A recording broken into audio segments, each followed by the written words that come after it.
Bienvenidos a un capítulo más de Escena del Crimen. Hoy vamos a hablar del crimen de una mujer ocurrido en el año 2010 en la ciudad de Lambaré. Una situación que pareciera hasta fuera, digamos, de lo común en relación a cómo se suelen dar los crímenes, que son bastante violentos en su mayoría en cuanto a la forma en que ocurren. Y digo esto porque lo que habría manifestado tanto el autor en un primer momento parecía tal vez una venganza, algo planificado, pero sin embargo todo fue cambiando a medida que pasó el tiempo. Los detalles de este asesinato de esta mujer de cerca de 50 años nos va a llevar hoy, como les decía, 9 años atrás, para dar detalles de cómo se había dado esta situación, quién fue el autor y realmente cuál fue el trasfondo de este crimen. Vamos a ver de quiénes se trata, la víctima y el victimario, en este nuevo capítulo aquí en Escena del Crimen.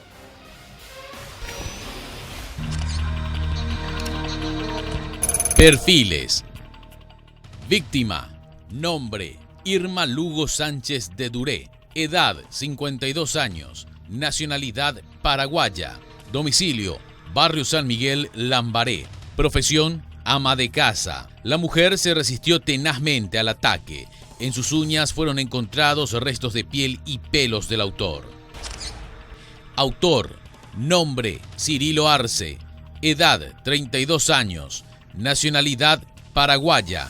Domicilio: Barrio Ita Enramada, Asunción. Profesión: empleado. Prontuario: 11 antecedentes por robo, fuga y amenaza. El hombre relató que mató a la mujer porque ella le debía dinero. Precisamente esa fue la excusa que dio este hombre a las autoridades policiales una vez que se descubrió quién fue.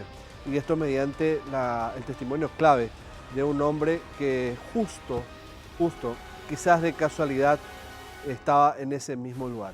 Esto transcurría en el año 2010, bien temprano se había suscitado todo en el barrio San Isidro, en la ciudad de Lambaré.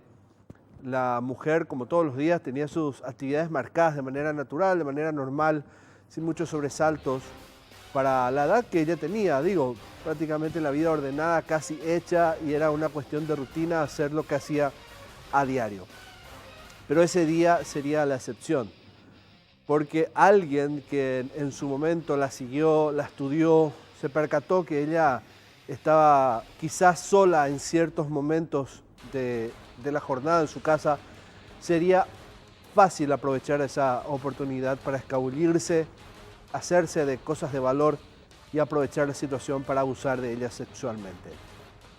Con el transcurrir del tiempo se tornó un poco difícil en las primeras horas porque no se tenía muy establecido el escenario, la hipótesis en cuanto al trasfondo del asesinato. Todo parecía apuntar sí a un robo porque la casa estaba desordenada, porque habían cuestiones que no estaban en su lugar. Y evidentemente ante ese tipo de situaciones, de escenarios, lo primero que supone un investigador es que se trata de un robo. Y la finalidad del robo, pero digamos el desenlace, la muerte. Y ahí es donde entró a confundir un poco a los investigadores en las primeras horas. Afortunadamente, y volvemos casi al principio, había una persona muy cerca que trabajaba ahí y sirvió de testigo para dar una pista clave de cómo se había dado todo y que realmente se trató de un tercero que buscaba algo de valor de la casa, aprovecharse de esas cuestiones de valor y no tanto ajustar cuentas con la víctima. Vamos a ver de qué se trató, qué pasó en aquella oportunidad, en aquel año 2010, en esa casa en la ciudad de Lambaré.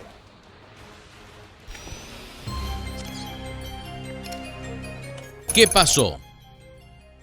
La semana recién se iniciaba. Retirada de las tareas laborales, a sus 52 años, Irma Lugo de Duré pasaba la mayor parte del tiempo en su casa, ubicada en las calles Yutucas y Caraguataí, del barrio San Miguel de Lambaré. Como todos los días, su marido, Benigno Duré Saavedra, también de 52 años, un importante empleado aduanero, salió de la vivienda y partió rumbo al trabajo, al igual que sus hijos de 24 y 19 años. Como de costumbre, Irma quedó allí sola.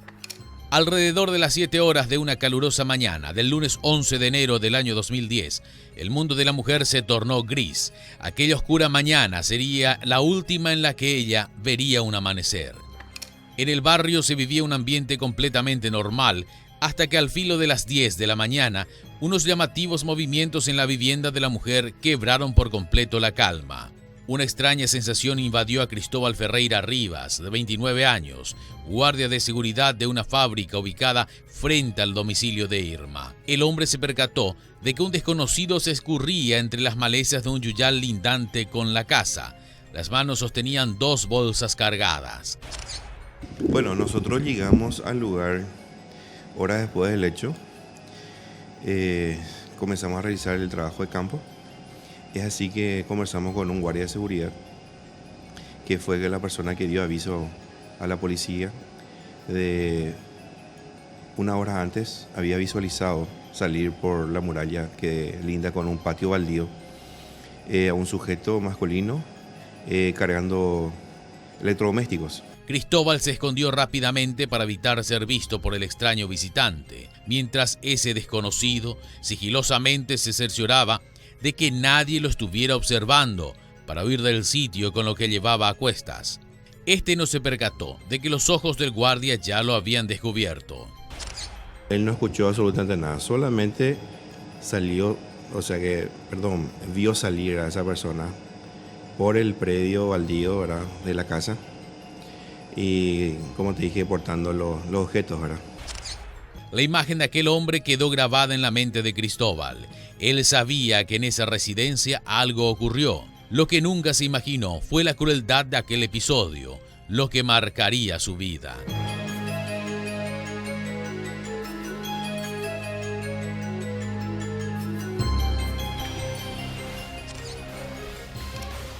Afortunadamente Cristóbal estaba cerca, este guardia de seguridad, Cristóbal Ferreira Rivas. Él, su sitio habitual era muy cerca de la casa y algo le llamó la atención en esa mañana, cuando vio a esa silueta que se iba desvaneciendo entre los matorrales en ese terreno colindante a la casa. Lo que más le llamó la atención no es tan solo la silueta, sino que lo que llevaba. Cargaba bolsos, cargaba cosas, y la manera en que se comportaba y que se iba escabullendo, evidentemente que le llamó la atención y comenzó a asociar que eso se trataba de como mínimo un robo. Y ahí fue que él decidió, pese a lo que pudiera ocurrir, a entrar a la casa, a invadir una propiedad privada. Usted sabe cómo los guardias también son entrenados de alguna forma, y eso subyace en un conocimiento claro de que entrar a una casa constituye un hecho que pudiera ir en contra de él. Pero dejando todo eso de lado y oyendo a su instinto, escuchando a su instinto, se adentró a la casa y ahí buscando en las habitaciones, llamando a la señora que estaba ahí residiendo.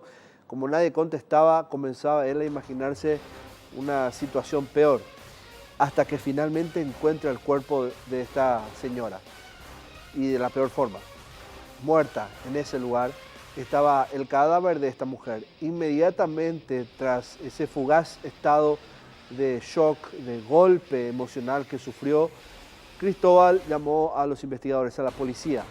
Se comunicó con ellos y le avisó qué estaba ocurriendo, y posteriormente, además de ser el hombre que rápidamente descubrió lo que estaba pasando, se constituyó en una pieza clave en la investigación, porque fue el único en poder registrar con sus ojos a esa persona, como mínimo sus características físicas, lo que en un futuro llevó a la identificación del autor de este hecho.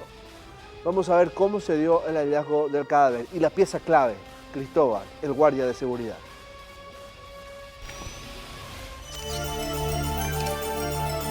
El hallazgo del cadáver.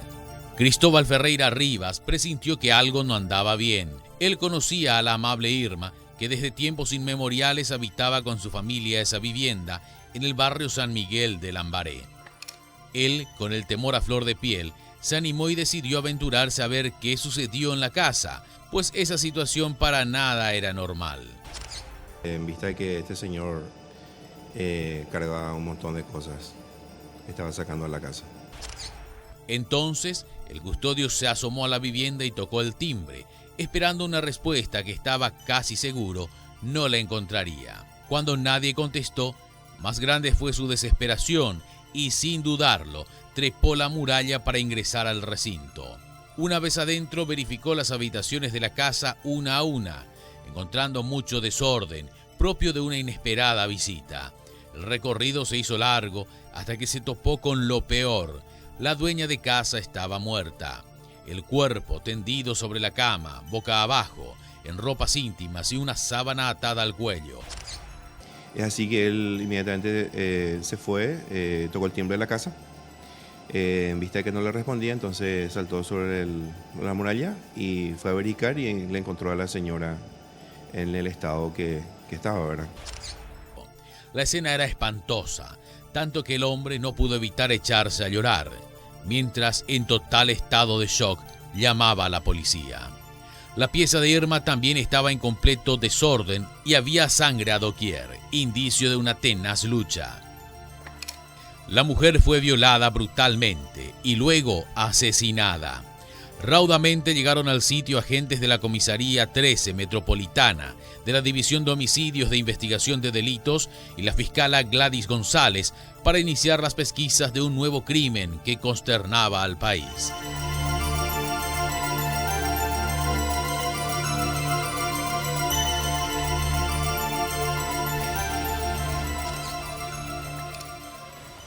El cadáver de esta mujer presentaba un signo característico de estrangulación alrededor del cuello, una marca, una circunferencia que generalmente queda muy característica de la asfixia mecánica, según al menos los detalles forenses. Algunos especialistas observaron una herida contusa de 5 centímetros con unos signos de hemorragia subdérmica, que básicamente es bajo la piel, bajo la primera capa de la piel. Se notaba que había rastros de sangre, es decir, toda esa compresión causada por la herida hacía de que esos rastros de sangre queden exactamente bajo la piel. Básicamente es lo que detalla, lo principal que detalla este informe forense en heridas que hablan, pero también hacen un apartado en lo que hace al abuso sexual, que también fue comprobado por los forenses. Habían heridas en la parte íntima de esta mujer que denotaba que evidentemente ella fue sometida por este hombre. Todo esto fue recabado por los forenses. Estamos hablando del año 2010, ya con una policía en criminalística un tanto avanzada más que en otros años, pudieron colectar las evidencias, someterlas a contraste y finalmente determinar con posterioridad, ya una vez que se tenía el perfil del autor y las muestras médicas propias del sospechoso, que se trataba de la misma persona. Vamos a ver en heridas que hablan los detalles que recogieron en aquel entonces, 9 años atrás, los médicos que inspeccionaron el cuerpo de esta mujer.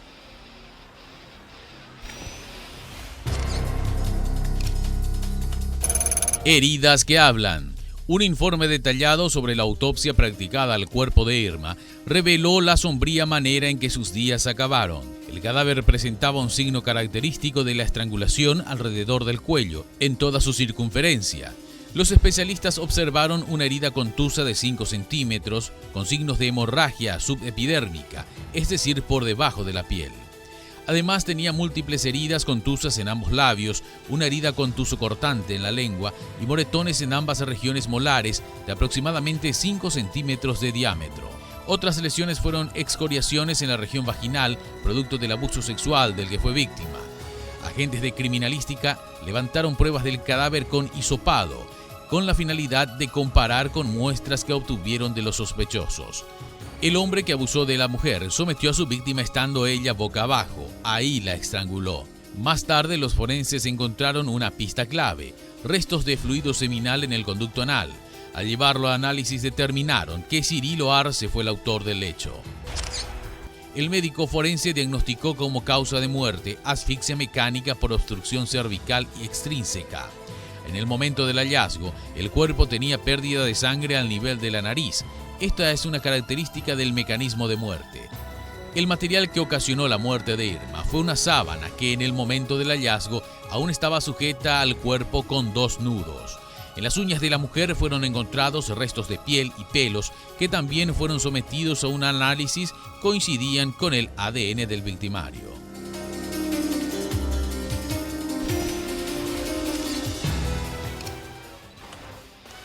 Les decía que Cristóbal, el guardia de seguridad, se constituyó en un hombre muy importante para los investigadores en aquel entonces. Sucede que lo que él vio fue tan claro que sirvió para elaborar un retrato hablado del presunto autor de aquel entonces. La policía, con algunos métodos, al menos en la elaboración de identikit un poco desfasados, igual lograba una cercanía, lo más que se puede, al menos según lo que se tiene en Paraguay en tecnología para la elaboración de retratos hablados, igual lograba una similitud que sirvió en aquel entonces, me corrijo, para poder llegar al autor del hecho y finalmente tener al menos un nombre y un apellido. Se pudo con ese relato, con ese testimonio de Cristóbal, finalmente establecer los detalles de quién pudiera ser. Y este lo describió de pie a cabeza, fisonomía, rasgos, color de piel, color de cabello, exactamente todo. Bien preciso y contundente, el relato de Cristóbal hizo que la investigación comenzara a rodar de la siguiente forma.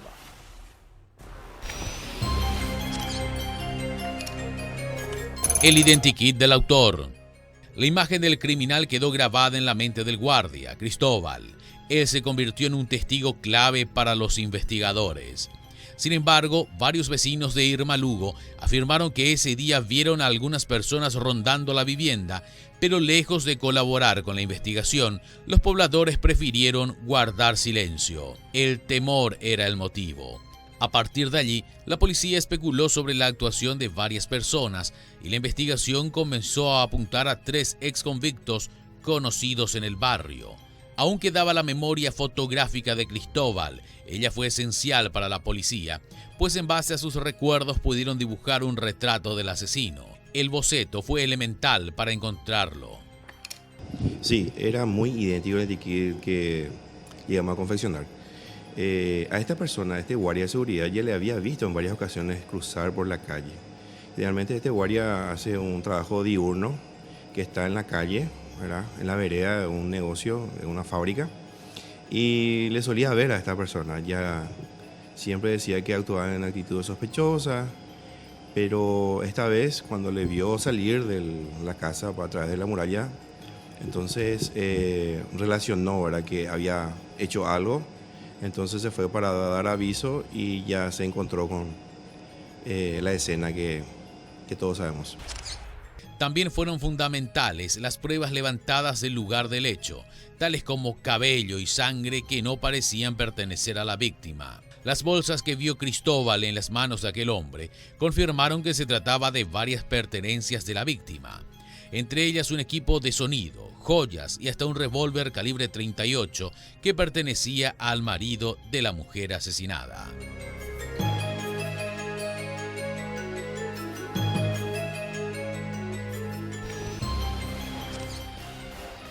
Ya con elementos que apuntaban a un norte, a un sospechoso, la policía así comenzaba con los detalles para ubicar al asesino de esta mujer. ¿Qué había detrás de todo esto? ¿Qué tenía la policía de pistas? Y realmente, ¿cuál fue la intención de este hombre? Todo a la vuelta de este primer corte aquí en Escena del Crimen.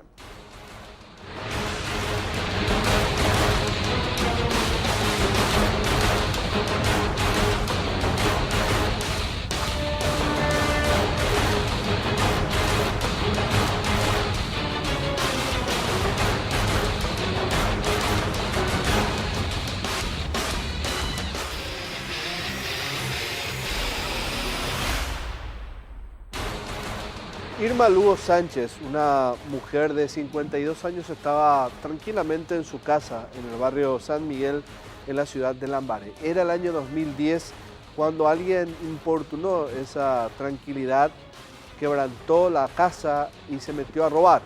Aparentemente ese es el motivo principal de toda esta situación, aunque él después dijo otra cosa. Lo cierto es que además de robar, abusó sexualmente de esta mujer. En medio de esa situación, ella se resistió a ese ataque y bajo sus uñas yacía restos de piel, cabello, lo que sirvió después como un testigo en lo forense para determinar, a más del relato de un guardia de seguridad que lo vio salir de la casa con bolsas que tenían los objetos de valor, para identificar al autor de este hecho. Un hombre de 32 años, cuyo identikit fue elaborado mediante la crónica de relato, el testimonio, que daba Cristóbal en aquel entonces, este guardia de seguridad que fue el que descubrió esta situación una vez que este hombre logró escapar de la casa. La detención y la confesión de este hombre, con posterioridad, muy poco después de todo esto, sirvió a la policía para encaminar la investigación y después de esto intentar dilucidar cuál fue el verdadero motivo de este crimen. Así fue que lo detuvieron a Cirilo.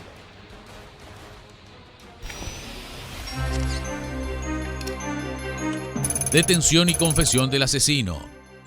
La investigación del caso empezó de inmediato. Una gran intriga generó en los encargados de dilucidar el crimen la hazaña con la que él o los asesinos habían actuado. Esto levantó sospechas en los investigadores, quienes empezaron a creer que el asesino era conocido de la víctima. La casa en sí no tenía cámara de circuito, la fábrica sí tenía. Pero nosotros nos basamos más bien en el relatorio de este guardia de seguridad. Las cámaras no dijeron mucho. Dio las características, color de ropa y tipo de ropa, que también coincidían con lo que decía el testigo. El identikit fue un componente fundamental para la detención del autor del crimen, Cirilo Arce, un hombre de 32 años, residente en el barrio Itaenramada de Asunción, aledaño al barrio San Miguel, donde vivía la víctima fatal. Desde el momento en que él huyó, más o menos 4 horas nos costó lograr reducirlo. En un momento dado nosotros le habíamos perdido en una villa, entró en un pequeño monte y ya salió en una zona residencial. Y ya perdimos la esperanza en ese momento y volvimos a buscar y después lo vimos en una calle muy cercana ahí y ahí volvió la persecución hasta que en un momento dado en una casa saltó sobre la muralla y habíamos dejado 2 compañeros allí para que vigilen por si de repente usara ese lugar para escape. Y efectivamente saltó allí y allí fue reducido. Tuvimos que usar un poco de fuerza, ya que una persona grande, tuvimos 5 personas para reducirlo. ¿Cómo le llamaban? Hul, ya que era muy grande, muy grande era el muchacho. El criminal tenía un largo prontuario judicial cargado de diversos hechos punibles. Su detención se dio 2 días después del brutal asesinato, sobre la base de ciertos indicios que confirmaron a la policía que se trataba del criminal, tales como las marcas en su piel, signo de la resistencia que puso la mujer en medio del ataque. Según el relato del detenido, una década antes del homicidio, lo contrató para limpiar el baldío aledaño a su casa, el mismo predio abandonado por el cual se había escapado la trágica mañana del hecho. Él menciona que se dedicaba a limpiar el patio. Es un trabajo que generalmente le realizaba y una vez que fue aprehendido este sujeto, él mencionó que esta señora, la víctima, no le había abonado el monto que él requirió por su servicio, que era de limpiar el patio. Él dijo que la mujer prometió pagarle 500.000 guaraníes a cambio de que él limpie el inmueble, pero que nunca le abonó el dinero correspondiente al trabajo realizado. Sin embargo, al rato empezó a caer en contradicciones, asegurando que hacía apenas 1 año de que Irma lo había contratado. El criminal, supuestamente harto de no recibir su paga, decidió entrar a la casa para sacar algunas cosas a modo de pago. Ya en el sitio cometió el crimen sin haberlo planeado, debido a la resistencia de Irma. Luego huyó con varios electrodomésticos de la casa. Llevó ropas, calzados deportivos, electrodomésticos y un montón de otras cosas que no recuerdo, ¿verdad? Esta versión fue desmentida por la madre de la mujer, quien afirmó que Arce era un conocido vagabundo de la zona, que en algún tiempo llegó a trabajar en la parada de la línea 30 como limpiavidrios. Así, además se confirmaron las sospechas de la policía, pues efectivamente el autor conocía a la víctima, al menos de lejos.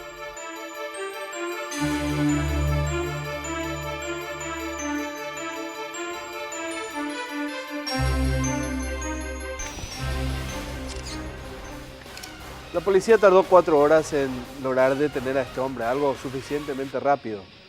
Pero 4 hombres necesitaron para lograr reducir a Cirilo.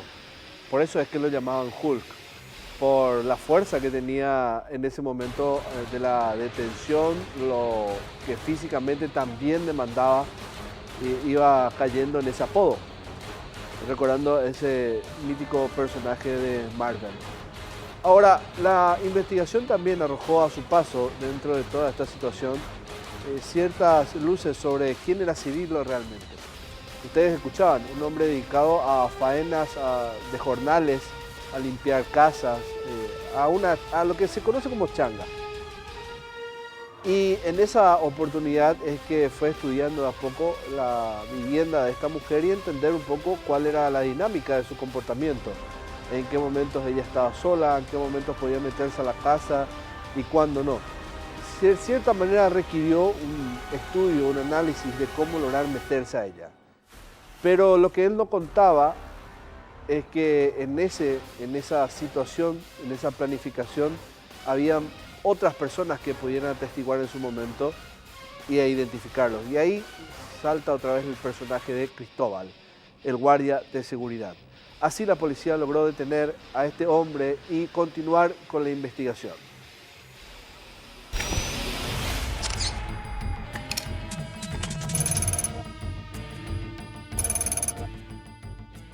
Esta persona aportó muchos datos, es así que fue hasta el departamento de investigaciones.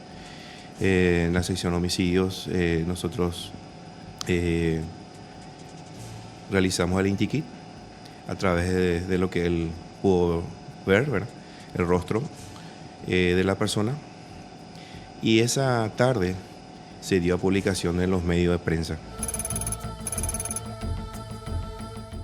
Ya al siguiente día, a la mañana, temprano, una persona llama al teléfono de la oficina de la división homicidios, manifestando que había una persona con similares características cerca de su casa. Específicamente estaba trabajando limpiando colectivos en la parada de la línea 30, en la zona de Lambaré. Entonces se montó el grupo, fuimos hasta el lugar para verificar la información inmediatamente. Allí encontramos a la persona y efectivamente el guardia de seguridad día antes había mencionado que esta persona tenía un color y un tipo de short y una remera. Y esta persona también tenía el mismo color de remera y el mismo color de short, e inclusive el modelo de short. Al tratar de identificarle, opuso resistencia y corrió. Hubo una persecución a pie por todos los barrios, por una persona robusta, grande, de buen físico. Y es así que la persecución duró algunas horas y finalmente pudimos capturarle en la zona de Itanramada. Una persona bastante robusta, de buen físico. Lograba evadir fácilmente los obstáculos de muralla, saltaba sobre el techo. Y nosotros hicimos lo que pudimos, ¿verdad? Gracias a Dios, llegamos a detenerlo. Él se dedicaba a los robos domiciliarios, tenía varios antecedentes. A nosotros nos costó minutos averiguar su verdadera identidad, ya que en ese momento no contaba con cédula de identidad. Después, a través de sus huellas dactilares, supimos que se trataba de una persona con antecedentes y que tenía varios hechos de robo. Y sí, él se dedicaba al robo domiciliario y inmediatamente lo reducía. Ya nos avanzamos a la versión de en este caso el detenido, que en varias ocasiones le requirió su servicio para la limpieza de su predio y que no le había abonado lo que él había dicho para que le abone el dinero que le debía, ¿verdad? Gracias a Dios, esta persona aportó mucho para la investigación. Si no teníamos un testigo, tal vez no llegábamos a buen puerto. Está con nosotros la fiscal Gladys González. Ella investigó en aquel entonces este caso, y lo, digamos, anecdótico de todo esto es que la fiscal continúa siendo agente del Ministerio Público en esa misma ciudad de Lambaré. ¿Cuánto? 9 años, doctora, de este hecho. ¿Qué recordás de aquella investigación? Recién me comentabas que habían muchos cabos sueltos que dejó Cirilo después de cometer el crimen, y otra particularidad del hecho es que Cristóbal, el guardia, lo vio varios días antes al rondar la zona, por eso es que logra describirlo tan bien para la elaboración del identikit, ¿verdad? Sí, muy buenas noches. Gracias por invitarme. Y realmente fue una causa que causó impacto en la ciudad de Lambaré, puesto que en ese momento fue en enero del año 2010, cuando se nos comunica un hallazgo de una persona que estaba en una posición de cúbito ventral, ya fallecida. Ingresamos al domicilio, encontramos totalmente desordenado la vivienda. No teníamos nociones de quién era el supuesto autor, nada más teníamos la información por parte, como usted dijo, del guardia de seguridad de esa empresa, quien mencionó que 22 días anteriores al hecho ya había visto a esta persona rondando por la zona. Ahí vemos justamente el parecido enorme que hay, doctor. O sea, mucha similitud. Me decía que en un documento, cuando él era más joven, es exacto. Cuando Cirilo era más joven, es exacto al identikit, ¿verdad? Tal cual. Nosotros contamos con el prontuario judicial del mismo, porque él no posee cédula de identidad, o sea, no poseía en ese entonces. Ya con la edad que tenía no poseía cédula de identidad, sí prontuario, porque tuvo varios ingresos en la Penitenciaría Nacional. Y esa foto del identikit es muy parecida a la foto suya cuando era mucho más joven. Ya, lo que sirvió también a ustedes para, más el relato de Cristóbal, del guardia, rápidamente identificar de quién estaban hablando. El hombre que día tras día pasaba ahí en el barrio San Miguel, ¿verdad? Así mismo, es barrio Cañada de Lambaré. Cañada. Barrio Cañada de Lambaré. Él, como te referí, 22 días antes, todos los días, pasaba frente a la casa porque estaba una caseta policial enfrente de una empresa. Y cuando hacía cambio de guardia, el testigo Cristóbal, le sí, comunicaba al guardia entrante lo que estaba aconteciendo, de que había una persona que pasaba y pasaba, pero siempre pasaba con la misma vestimenta. Siempre un short de color verde caqui, una remera oscura, con una inscripción, el zapato y el termo Termo de agua. un termo de agua, ¿verdad? Y entonces siempre era la misma forma, hasta que un día este señor le llamó la atención que el sujeto no desaparecía de la zona y ahí bajaba. Entonces el guardia se fue hasta un yuyal que se encuentra al lado de esa empresa supuestamente a extraer limones. Y se percató de que él estaba todavía por la zona, miró por el portón, entre el portón y la reja, Sí. veía un espacio y veía que controlaba. Entonces él le llamó al dueño de casa, al marido de la señora. Y entonces el marido le dijo, te doy mi teléfono para cualquier cosa. Bueno, eso al día siguiente ocurrió lo mismo. Pero lo que más le llamó la atención a este guardia es que vio a Cirilo yendo por la calle así tan ramada con una mochila. Esa mochila reconoció este guardia como de propiedad del marido de la víctima. Ah, ya. Entonces fue allí que él fue a golpear la casa y como no atendía a nadie, recorrió, fue al costado del yuyal y vio allí que uno de los ladrillos había caído. Entonces, y vio una silla, entonces acá se trepó. Entonces le llamó al dueño y le dijo, acá está pasando algo, señora está, y le refirió que sí estaba. Y le dijo, ingresa, te autorizo a que ingreses y veas. Ingresó el señor, vio la puerta totalmente violentada, vio totalmente la casa en un estado de desorden, y ingresó a la habitación, el dormitorio principal, y fue allí donde encontró a la señora. Estaba muerta. Que ella estaba muerta. Entonces allí inmediatamente llamó a su marido, pero previamente a llamar al marido, el guardia llamó al 911. para que se constituyan. Y cuando él salió de allí ya le encontró la gente de la comisaría. Y ahí nos comunicaron a nosotros. Doctora, ¿cuál fue el motivo por qué hizo Cirilo esto? O sea, era, el objeto era robar cosas de la casa, el objetivo. Y suponemos de que habrá sido el objeto el robo, pero acá la víctima fue también abusada sexualmente por ambos vasos. Se han encontrado pruebas contundentes porque se ha extraído material, tanto anal como vaginal, que se ha sometido a ADN, se comparó con las del acusado, en este caso ya condenado, y fue comprobado. Además de eso, también se realizaron tomas de huellas dactiloscópicas del picaporte, del acceso principal, de algunos objetos de la casa, y se encontró que coincidían con la de Cirilo Arce. Y esas muestras epiteliales en las heridas defensivas que tenía la mujer, debajo de las uñas en realidad, ¿eso se llegó a comparar, se pudo probar también un método forense de que era de Cirilo o no hicieron ese trabajo?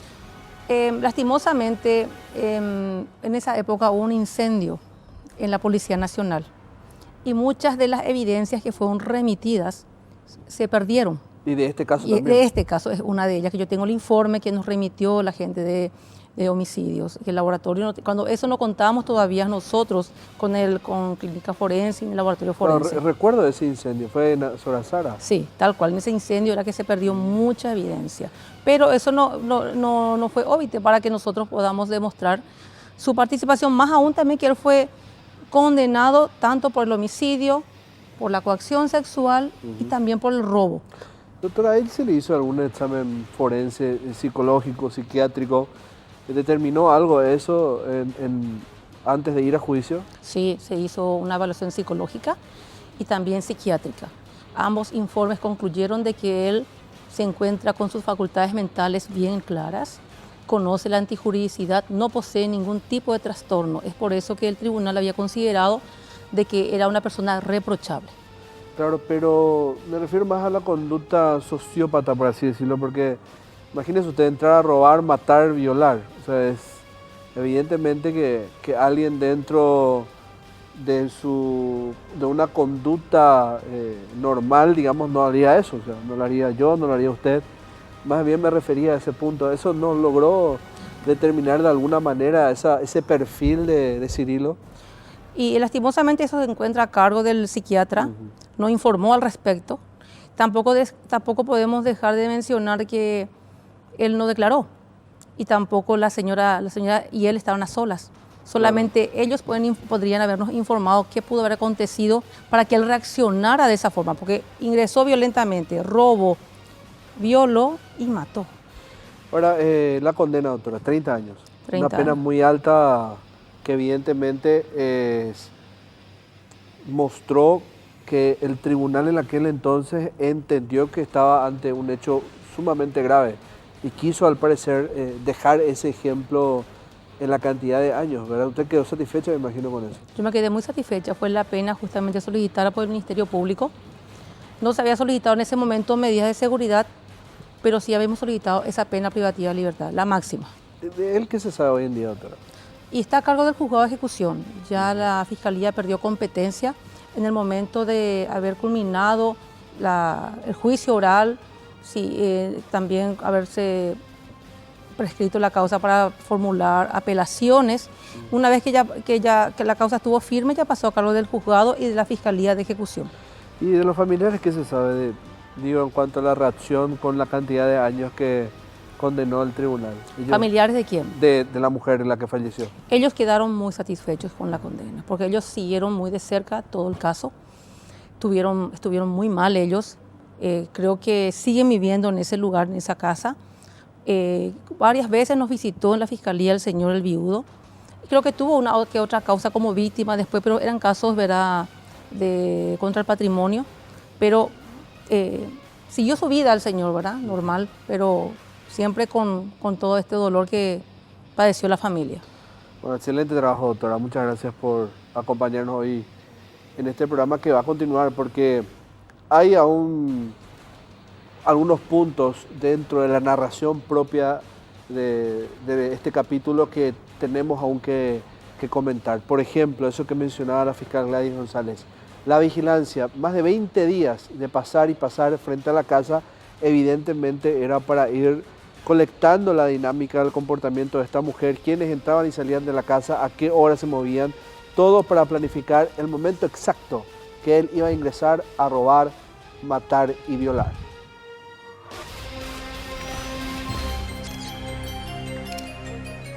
Vigiló la casa toda la noche.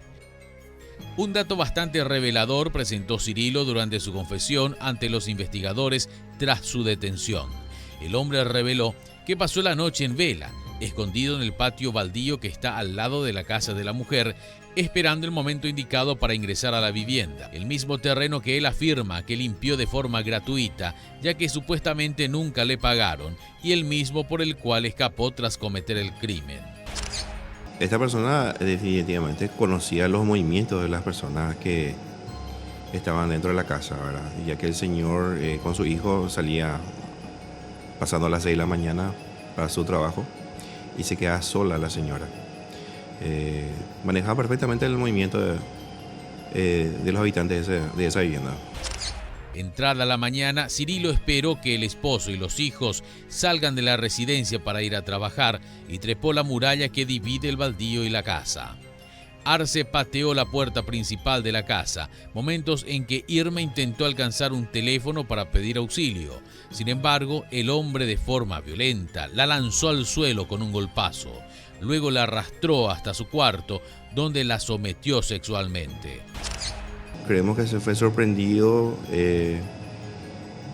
por esta señora y por eso actúa de esa forma, ¿verdad? Ya que si no la conocía, no creo que le haya hecho otro daño, ¿verdad? Cirilo Arce no negó el hecho, confesó todo y dijo que lo hizo solo, asegurando que en el momento del crimen ni siquiera tenía idea de lo que hacía, pues según él, estaba completamente drogado.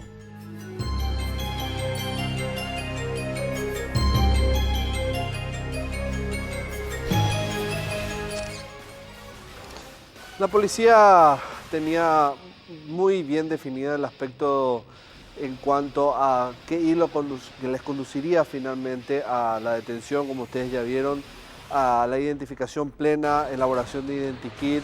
El motivo, estaban muy cerca de saber cuál era el motivo real que lo metió a él a la casa, o que lo llevó a ingresar a la casa y reducir a su víctima. Tal vez el asesinato y el abuso era parte de la locura de este hombre de quitarse a la única barrera, que era la mujer, que le impedía quedarse con todo lo que él quería de esa casa. Y esto lleva a una conclusión mía nada más, una consideración mía, en relación a la cantidad de antecedentes que él tenía por hechos de este tipo. A propósito, los objetos de valor iban a tener un destino final. Estos se iban a reducir para cambiar por dinero, monetizar lo robado. Y esto iba a dejar otro cabo suelto más para la policía, porque pondría un punto a donde llevó él y a más testigos que pudieran reconocer a este hombre como el autor del robo de esos objetos. Es decir, una cosa conduciría a la otra. Así fue que él redujo los objetos de valor que robó en la casa de esta mujer.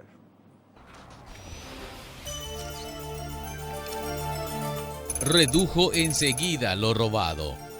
El mismo día en que la policía capturó a Cirilo Arce, los agentes de investigación de delitos también recuperaron todos los objetos que habían sido robados de la vivienda de Irma Lugo, incluso una remera del hijo de la víctima que Arce llevaba puesta cuando fue aprehendido.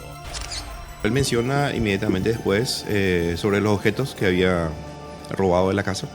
Dio nombre y direcciones. Es así que el Ministerio Público, verá, acompañado por personal de la División de Homicidios, realizamos algunos allanamientos porque él tenía una pequeña vivienda, un inquilinato, una pieza.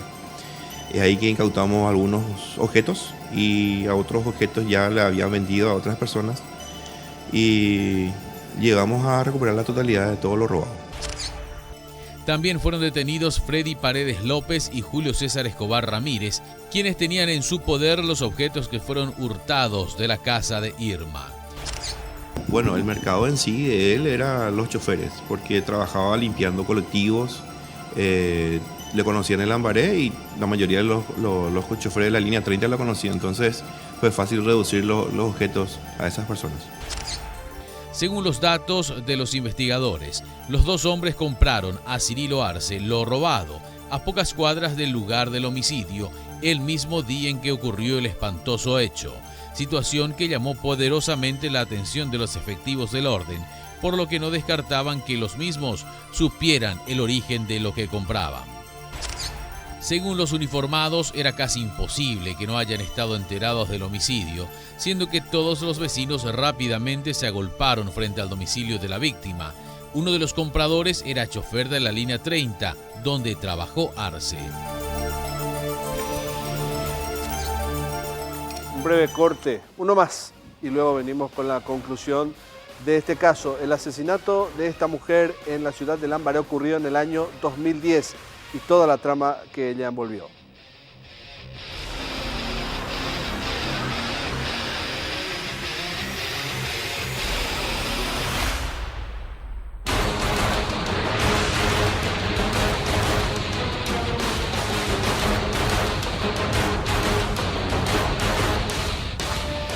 Irma Lugo Sánchez de Duré, una mujer de 52 años, fue asesinada en su casa, abusaron de ella sexualmente y robaron algunos objetos de valor en su vivienda ubicada en la ciudad de Lambaré. Era el año 2010 cuando esto ocurrió.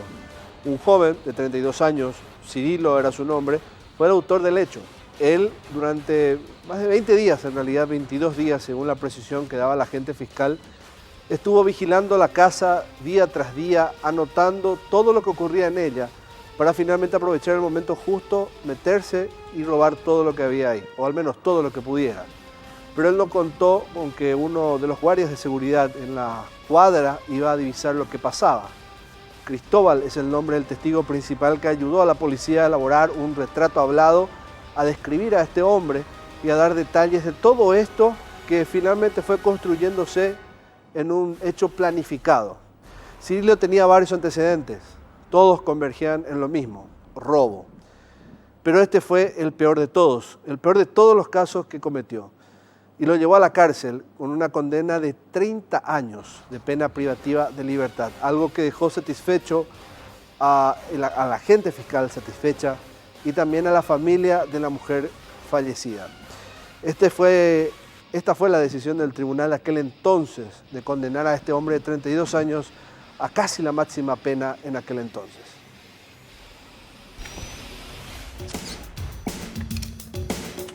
La condena. 3 años después del crimen, finalmente Cirilo Arce se enfrentó a los tribunales. Al frente de las investigaciones del Ministerio Público se encontraba la fiscala Gladys González, quien inició las investigaciones y estaba decidida a conseguir una dura condena. El tribunal estaba presidido por el magistrado Julio César Granada Fleitas e integrado por los jueces Dina Marchuk Santa Cruz y Oscar Rodríguez Masi, quienes condenaron al detenido a 30 años de cárcel. Esta debía cumplirse en la Penitenciaría Nacional de Tacumbú. El criminal debería recuperar su libertad el 4 de enero del 2040, según la resolución firmada por los magistrados. Sin embargo, cumplida al menos la mitad de su condena, podría apelar a una posible salida transitoria según el Código de Ejecución Penal vigente. De esta manera, podrá salir del recinto penitenciario hasta 72 horas por semana. Cumplido este primer paso y al completar las 3 primeras partes de la pena, podrá conseguir su libertad condicional. Evidentemente un hecho que aún está por verse, ya que aún no llegó a esa etapa procesal la situación de Cirilo. Así llegamos al punto final de un capítulo más de Escena del Crimen, que quede nuevamente, como siempre solemos decir aquí, en la memoria de aquella mujer, de Irma, y también de toda la familia, de su esposo, de sus hijos, de todas las personas que sí la querían. Y que quede bien claro que nunca, nunca existirá un crimen perfecto. Y no me voy a ir sin despedirme, claro, como todos los días, todos los programas de mis amigos de Óptica Carrón. Acuérdense que llegar a la óptica ahí en Cerro Corá y Tacuarí y pronunciar el nombre del programa, Escena del Crimen, inmediatamente tienen 30% de descuento en cualquiera de sus productos, ya sean las gafas, elaboración de cristales, gafas de sol como también de receta. Hay en Cerro Corá y Tacuarí. Así que muchas gracias. Hoy estoy con el modelo de Traffic, un modelo bastante particular por lo fácil que es de utilizar y también lo cómodo que es. Nos reencontramos la próxima semana. No se olvide que esto lo podrá volver a ver los sábados a las 11 de la mañana. Nos vemos.